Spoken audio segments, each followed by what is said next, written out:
Hello everyone, welcome to We Learn Tutorials. Hope you all are doing well. In this video, we are going to do crop production and management. This is chapter number 1 of class 8th. So let's start by understand the meaning of crops.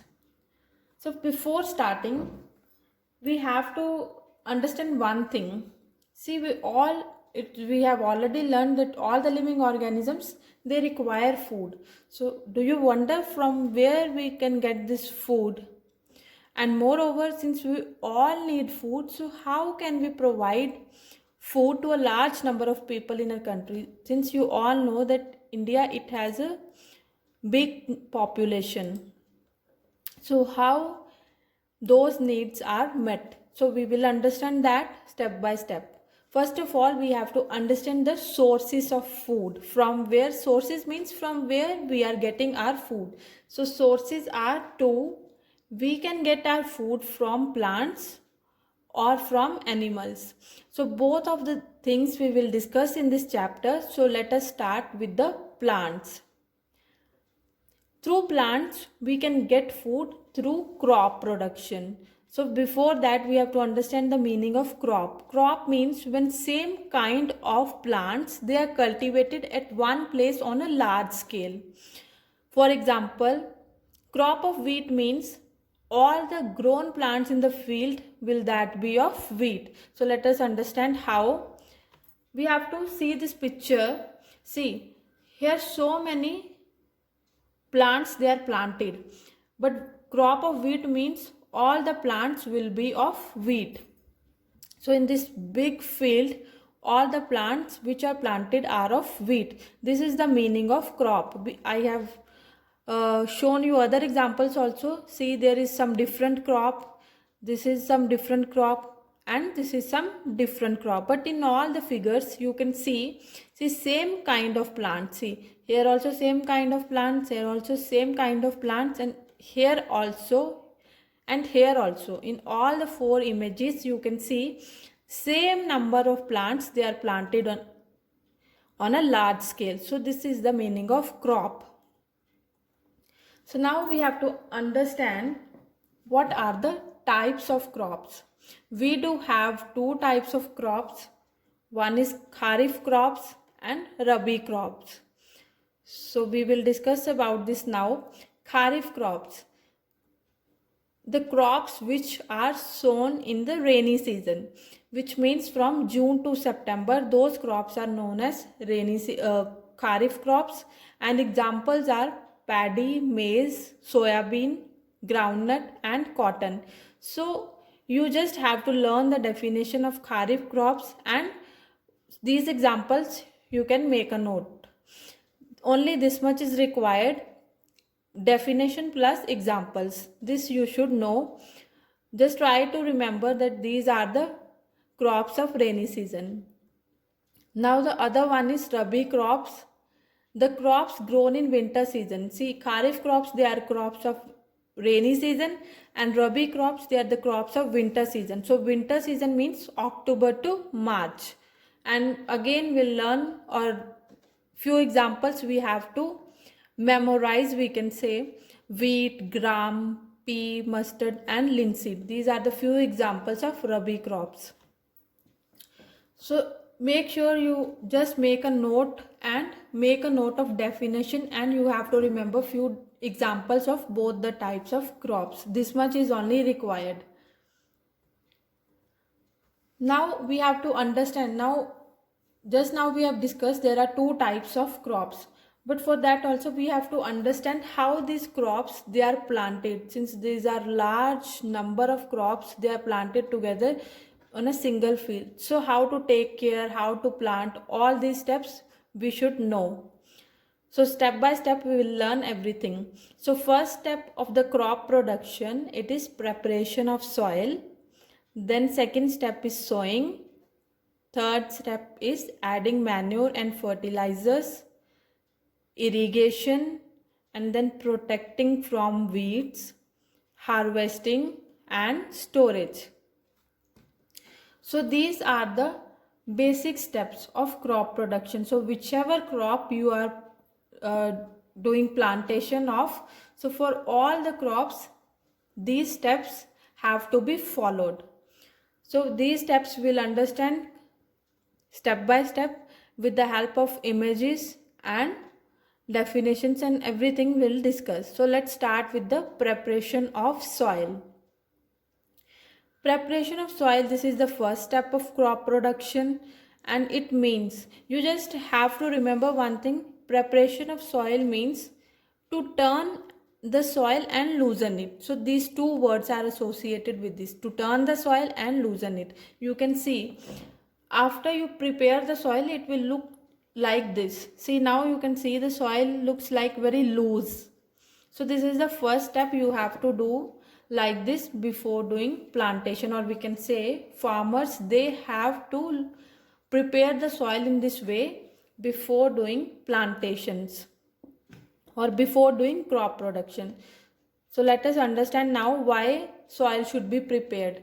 So point wise I have shown here, and these are very important points. Just make sure you are understanding it. So first step why the soil is prepared is that because preparation of soil, it helps the roots to penetrate deep into the soil. So if the soil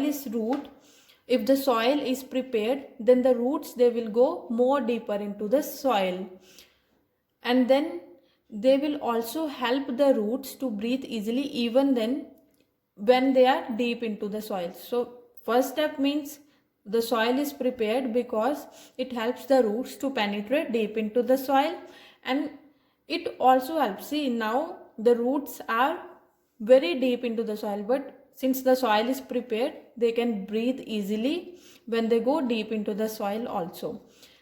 Thirdly, you can see the loosened soil, it helps in the growth of earthworms and microbes present in the soil. So these microbes, they add humus to it. Humus is a substance which is important for plants. See, loosened soil, it also helps in the growth of microbes or earthworms. See the benefit of loosening the soil, and after the growth of these microbes, they are very important because they add humus to the soil, which is very important for plants. And you have already learnt in previous classes also that these earthworms and microbes, they are also known as farmers friends. So now you understood why they are known as farmers friend, because they are adding humus to the soil, which makes the crops healthy, we can say. And also turning and loosening of soil, it brings the nutrient rich soil to the top so that the plants can use these nutrients. So let us understand once again all the 4 points we can revise. So soil has to be prepared because loosened soil, it will help the roots to go deep into the soil. It will also help the roots to breathe easily when they are deep into the soil. Thirdly, it will help in the growth of earthworms and microbes, and these microbes, they add humus to the soil, which is very important for crop production. And then it also brings nutrient rich soil to the top so that plants can utilize these nutrients.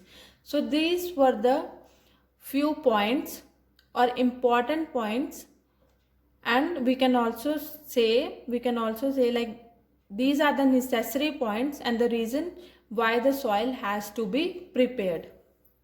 Now we all know that soil should be prepared for crop plantation. Now we have to know how the soil will be prepared. So let us understand that also.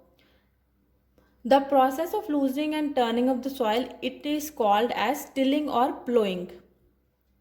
And this is done by using a plow. Plows are made up of wood or iron. So in this process, big clumps of soil called crumbs, they are also broken. This we have already seen the picture. When the soil is prepared, you can see the soil, it is very loose and it's very soft, which means the big clumps or big crumbs, they are broken down already.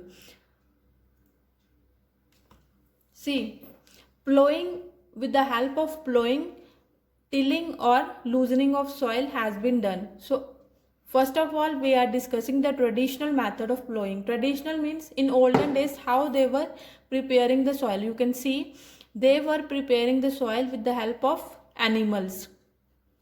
So this is hoe. It is tied to animals and animals are just lifting this hoe along with them. And here you can see this hoe is helping. It's working like a blade and this thing is helping to make the soil loose. This is, we are talking about the olden days or traditional method, we can say. Nowadays we don't follow this thing, but earlier they were using like this with the help of bullocks or animal labor. It was done before, but so we'll discuss.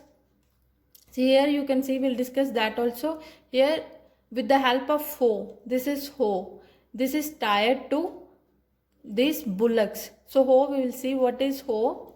It's pulled by animals. Just now we have seen a strong, broad and bent plate of iron sticks to one of its end and works like a blade. Just now we have seen in picture also. See, here also I am showing you this thing.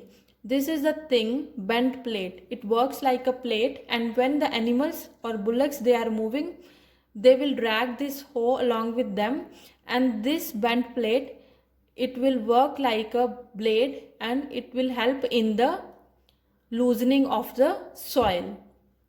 So this was the method which was used in earlier days or olden days.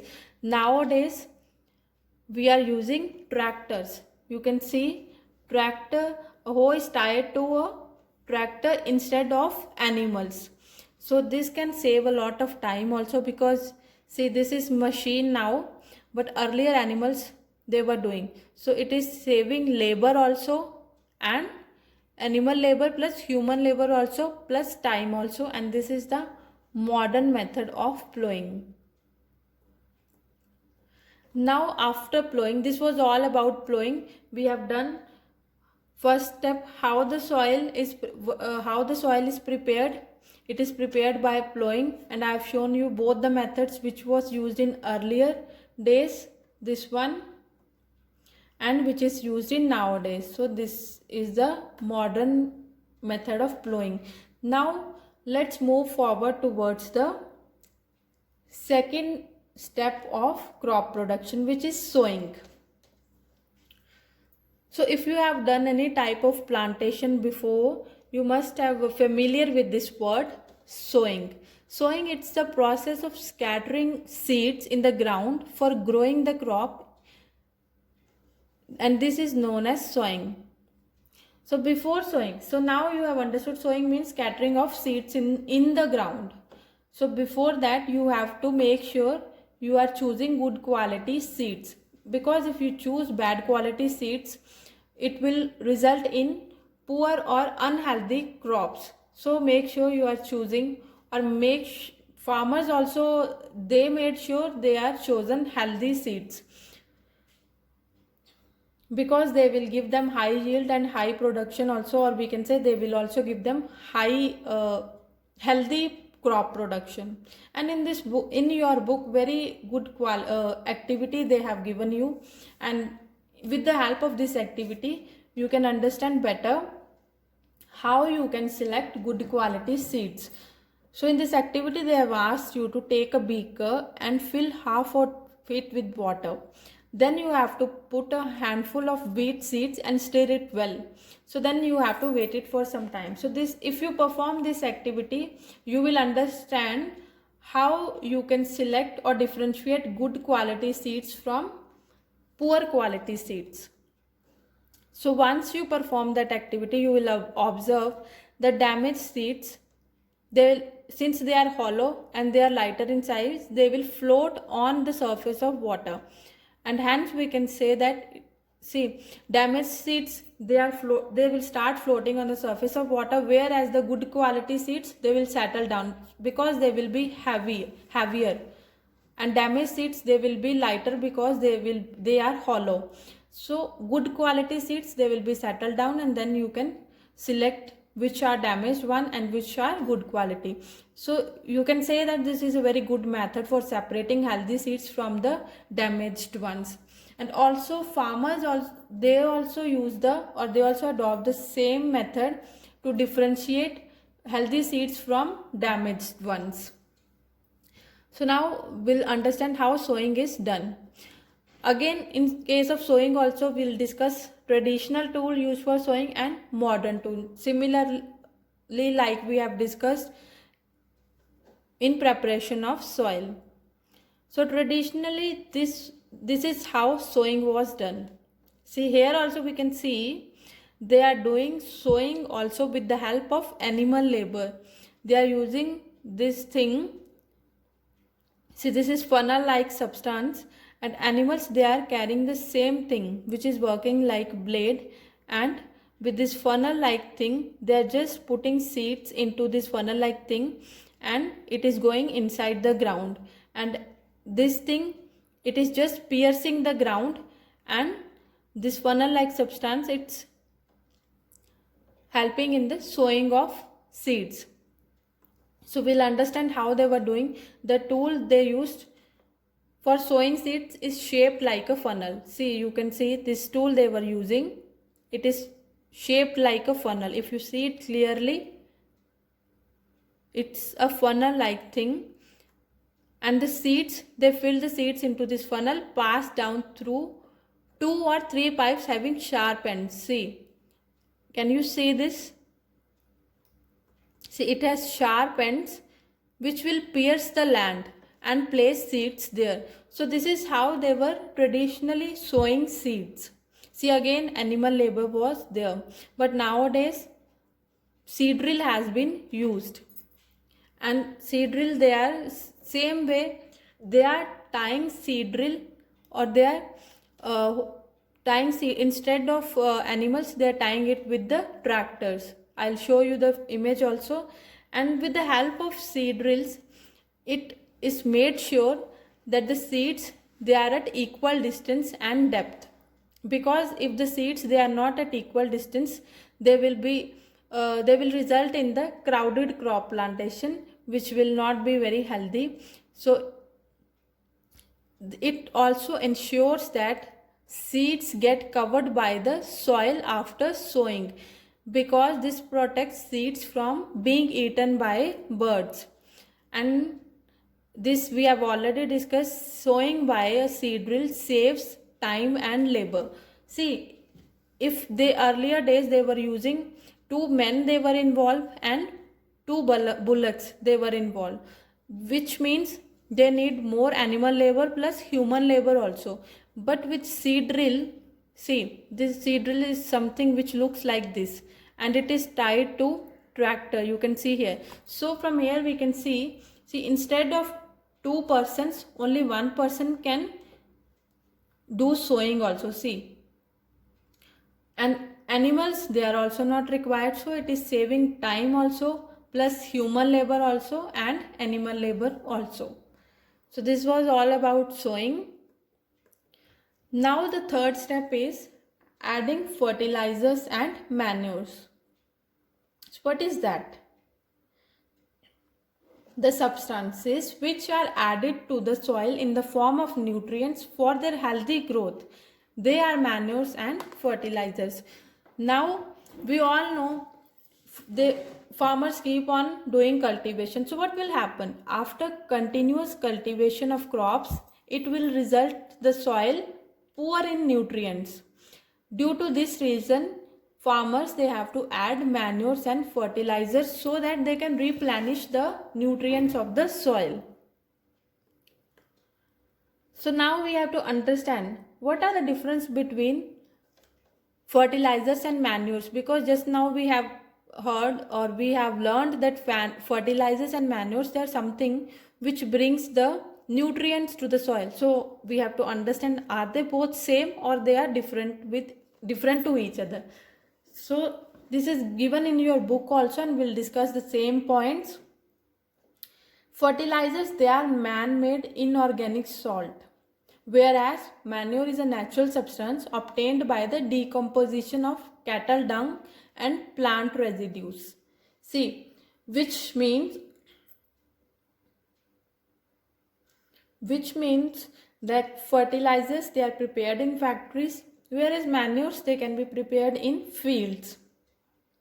Fertilizers, that does not provide any humus to soil, whereas manures, they provide a lot of humus to soil.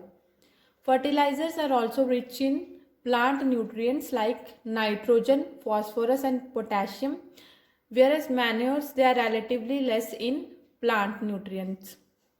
So these are the points of differences between fertilizers and manures. One thing you have to always remember, that fertilizers, they are man-made, whereas manures, they are natural substances.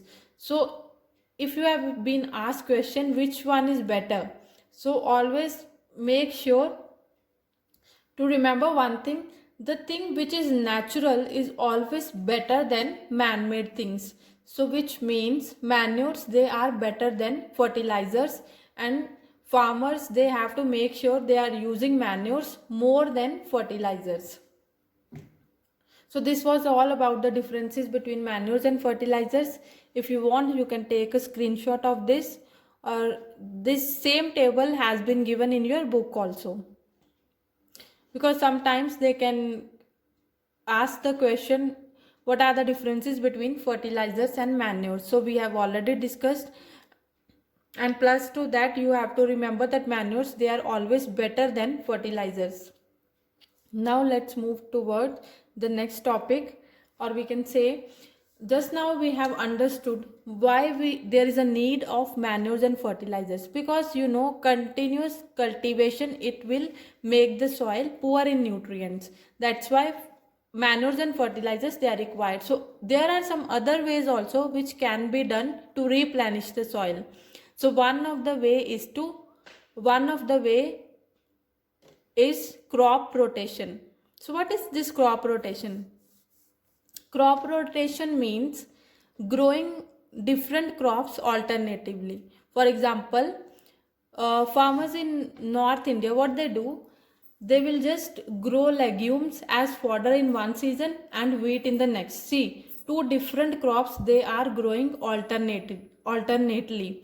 Legumes in one season means 3 to 4 months they will grow this, and then in the next 3 to 4 months they will grow this, because any plant, it will get mature in 3 to 4 months.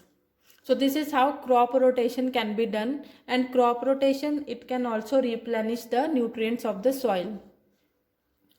So here one important question, mostly it can be asked. So on plantation of legumes, what is the benefit of that? So under the foot of legumes, this rhizobium bacteria is present. So, and this rhizobium bacteria, it fixes the atmospheric nitrogen. See, it is giving, because atmospheric nitrogen is in the form of gas, so plants, they cannot use directly, and this bacteria, it converts the atmospheric nitrogen into a form which can be used by the plants. So this is very important question. Make sure you always remember what rhizobium bacteria is doing. It is fixing the atmospheric nitrogen in the form which can be used by the plants in crop production. Just make sure you remember this thing. Then the next step, after adding fertilizers and manures, the next step is irrigation. Irrigation means supply of water. Supply of water to land, or we can say to crops. It can be by different means of channels, means it can be by different resources or different sources which are available at a given place. You can also say the supply of water to crops at regular intervals is known as irrigation. That's what we have discussed just now. So the time and frequency of irrigation varies from crop to crop and soil to soil and season to season, which means some crops, like we have discussed at the starting, some crops, they can be grown in rainy season only. So why they can be grown in rainy season? Because they need more water, while other crops, maybe they need less water. They can be grown in summer season also. Maybe the other ones, they need like medium water, we can say, so they can be grown in winter season also. So Irrigation, it depends. Supply of water, it depends on the needs of crop. How much water that crop need. So it depends on crop to crop, and also we can say season to season, because if some crop it is grown in rainy season, so you don't have to do much irrigation. For example, see, if it's raining daily, so there is no need to provide extra water. So this is how it works. So it depends from crop to crop and from soil to soil, or soil to soil, and also from season to season. Now what can be the sources of irrigation? The sources of irrigation are wells, tube wells, ponds, lakes, rivers, dams and canals. So all the resources, or all the sources from where we can get water. Then we'll do methods of irrigation. In irrigation methods also, we will discuss both traditional methods and modern methods. So in traditional methods, mostly cattle or human labor it was used. Like in soil preparation we have done, or in sowing also we have done. So you just have to remember one thing. In olden days, use of animals was more, or human labor was also more, since there was less availability of machines. Nowadays we have more facilities also. So earlier, labor, human labor or animal labor was there. So few images I have taken from your book itself. You can see, you don't have to remember anything, just you have to understand how they were doing irrigation in those days. See, first one, this is moat. One person is doing irrigation with his hands from well.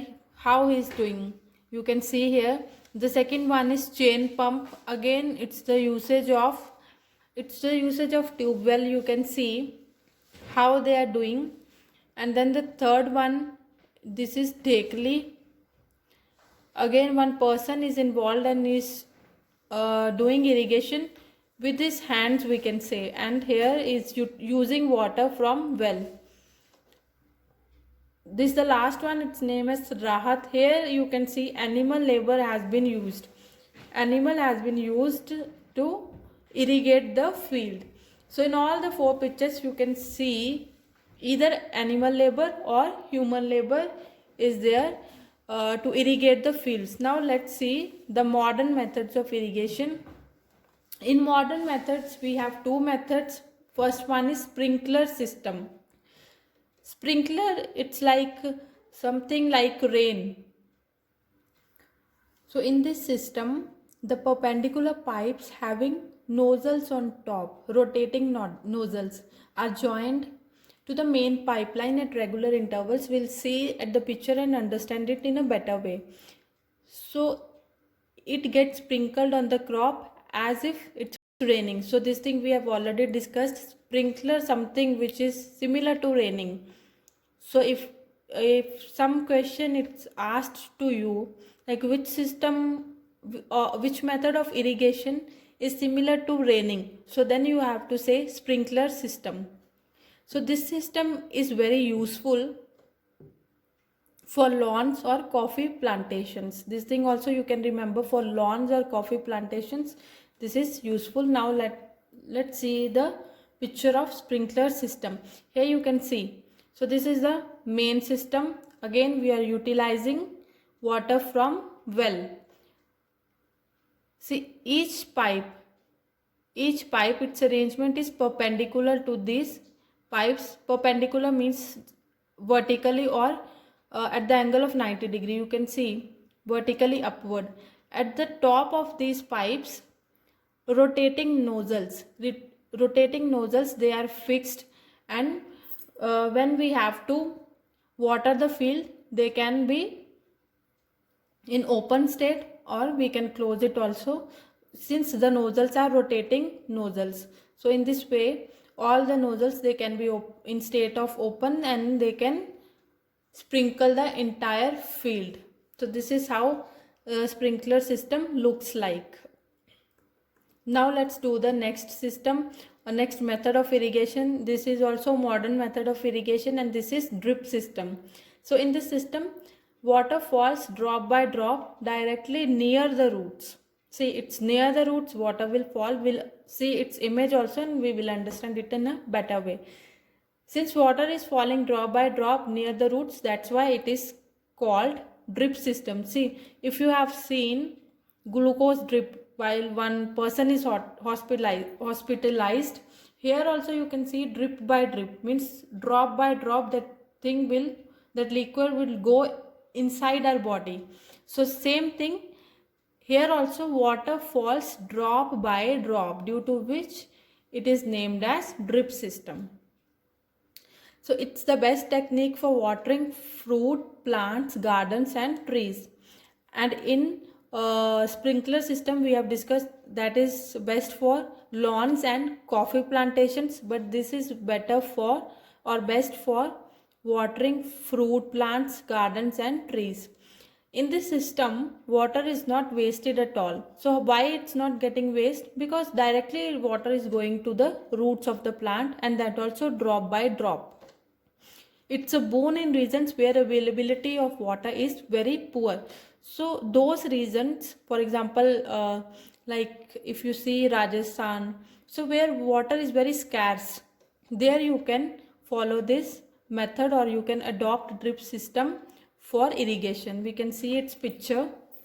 Here you can see this pipe is directly linked here to the crop, and you can see it's going inside the fields.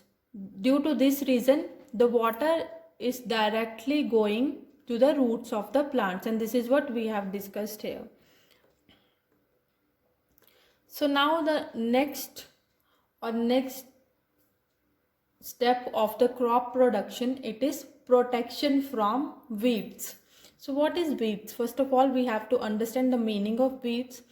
Maybe you have seen in many fields other undesirable plants also, they grow along with the crop. So those undesirable plants are known as weeds. If you see this picture, so these are our crops.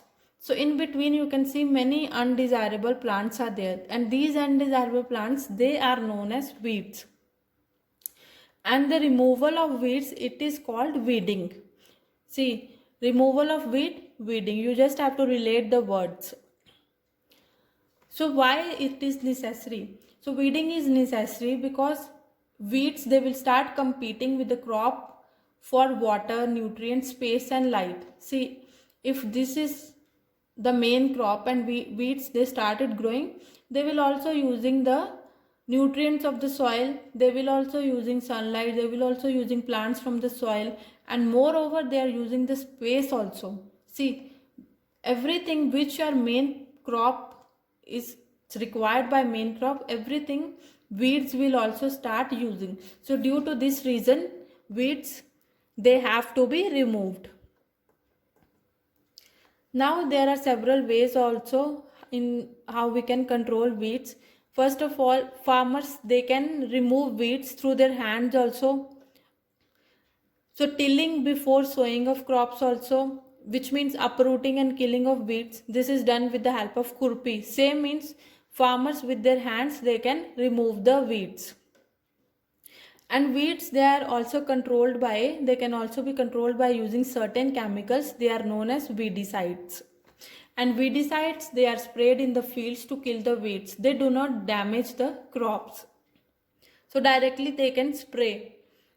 This is how weedicides have to be sprayed. See, weedicides, if a person inhale weedicide, he can get ill, or it's not good for a human health. See, that's why a farmer or a person who is spraying weedicides, he has to cover his mouth. In this way, weedicides can be sprayed on the crops.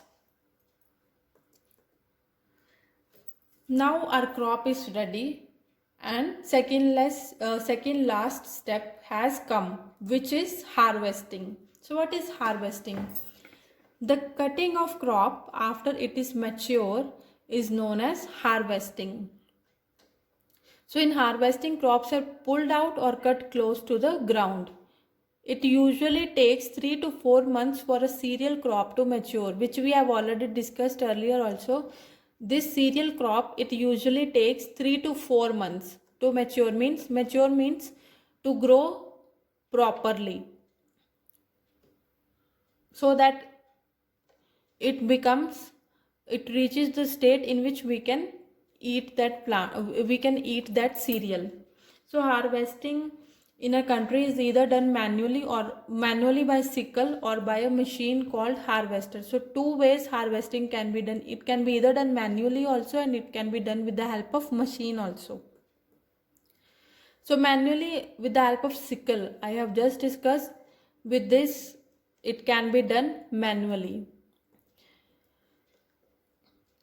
Now in the harvested crop, the grain seeds need to be separated from the chaff. Separated means unwanted particles. So grain, they have to be separated from the chaff, and this processing or this process is known as threshing.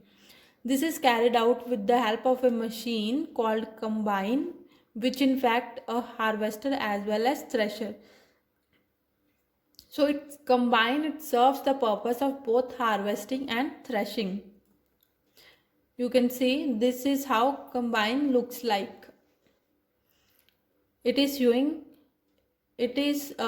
threshing also and harvesting also. Harvesting means cutting of a crop once it becomes mature, and threshing means separating grains from the chaff. Chaff means some unwanted particles which are not required.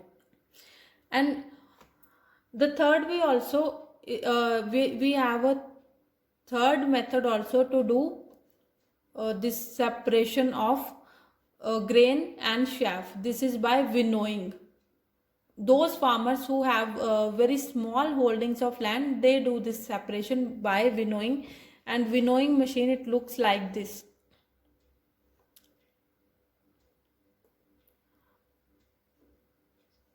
Can you see this image?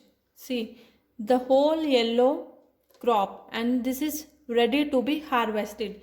See this crop which is golden in color, and it's looking very beautiful. It makes the farmers very happy because this is the crop which is ready to be harvested. So due to this reason, there are so many harvest festivals are also there in our country. So few of those festivals I have given you example. Pongal, Baisakhi, Holi, Diwali, Nabanya and Bihu. These are few harvest festivals. So why people celebrate harvest festival? Because see, from 3 to 4 months they were doing hard work so that their crop, it becomes, or it comes out a healthy crop. Once the crops become mature, just now I have shown you this image also. See, it is looking very beautiful. So it fills the farmers with a feeling of joy and a sense of well-being, due to which many harvest festivals, they are celebrated in our country with great enthusiasm. So just discuss with your parents if any other harvest festival is there.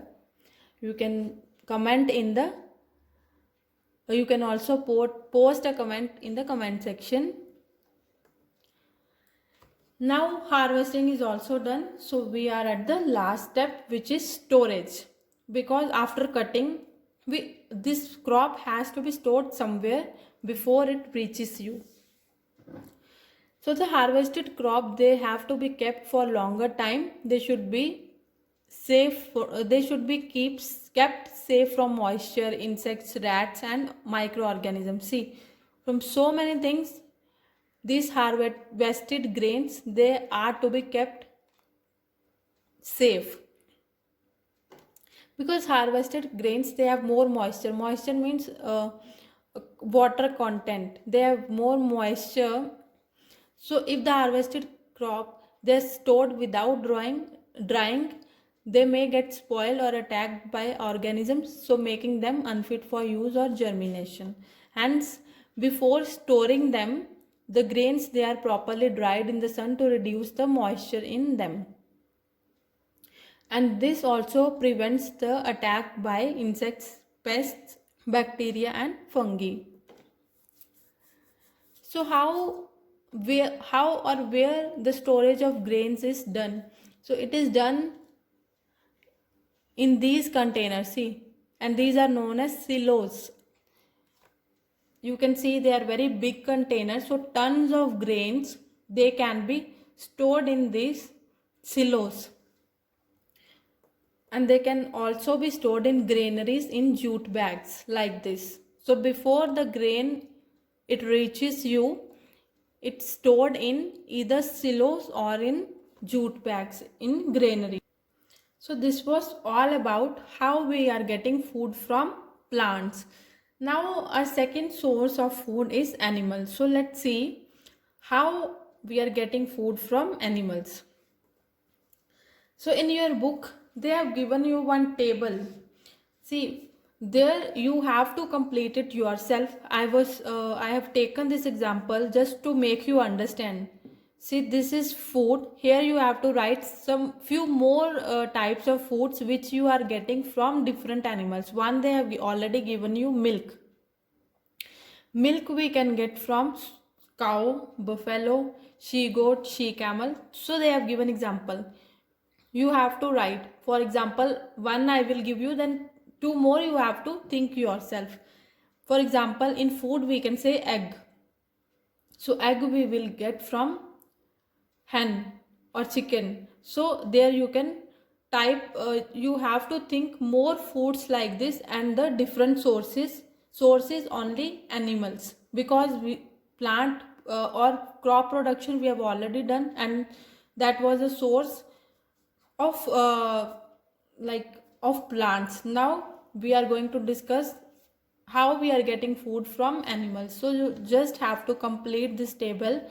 After completing, you can also post in the comment section. So now if you have completed this table, you must have seen like plants, animals also provide us different kinds of food. Yes, just now we have seen milk, already example is given, and we have also taken the example of egg. So many people living in the coastal areas, coastal means like beach area, so they consume fish as a major part of the diet. So they have given one other example also, fish, directly they can eat fish. So source means fish, again animal.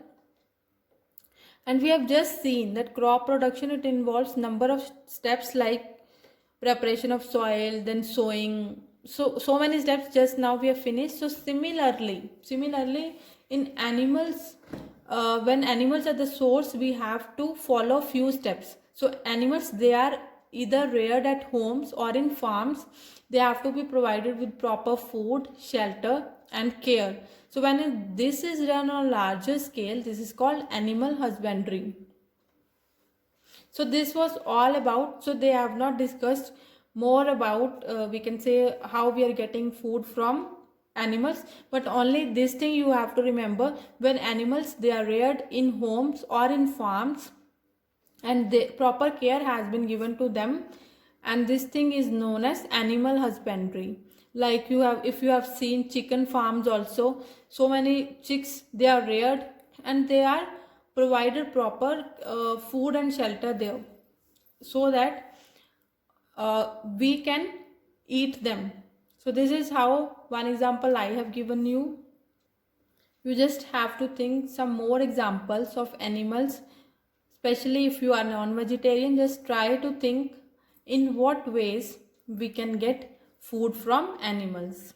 So this was all about your chapter.